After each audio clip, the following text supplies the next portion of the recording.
చదవండి. మీ గురించి అప్పుడే అందరూ గొప్పగా మాట్లాడతారు.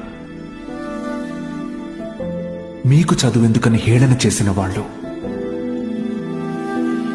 మీ పరిస్థితిని చూసి అవమానించిన వాళ్ళు, ఆడపిల్లలు పెళ్లికి మాత్రమే పుట్టారు అనుకున్న వాళ్ళందరూ మీ గురించి గొప్పగా మాట్లాడుకోవాలి.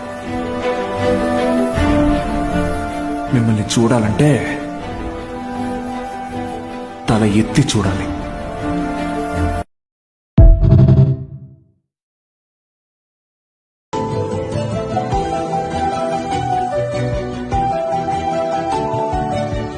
పది మంది పిల్లల్ని ఒక తల్లి పెంచగలిగింది. ఆ తల్లి వృద్ధాప్యానికి వచ్చిన తర్వాత 10 మంది పిల్లలు ఒక తల్లిని చూడలేకపోతారు. వంతులు వారి మొదటి నెల ఆడి దగ్గర, 2వ నెల ఈడి దగ్గర, 3వ నెల ఈడి దగ్గర, 4వ నెల ఈడి దగ్గర. ఆ ముసలి ప్రాణం ముద్దన్నం పెట్టడానికి కొడుకులు వంతులు వేసుకుంటా ఉంటారు. సరే, తిట్టుకుంటా గుసగుసలాడుతా ఆ ముసలోళ్ళని చూసుకుంటారు, చచ్చిపోతారు. చచ్చిపోయిన తర్వాత ఏం చేస్తారో తెలుసా?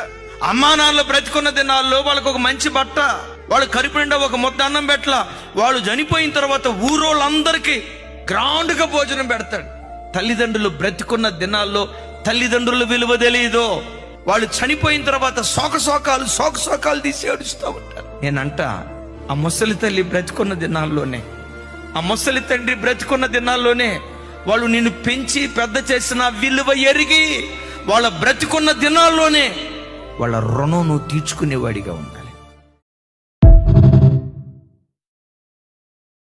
ఏ రిలేషన్షిప్ అయినా స్ట్రాంగ్ గా ఉండాలంటే నిజాయితీగా 2 మాటలు చెప్తే చాలు.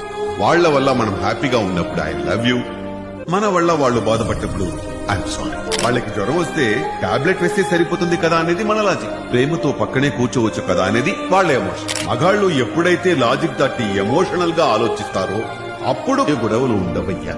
I work for that. ఆడవాళ్ళని హ్యాండిల్ చేయడం చాలా ఈజీ అయ్యా.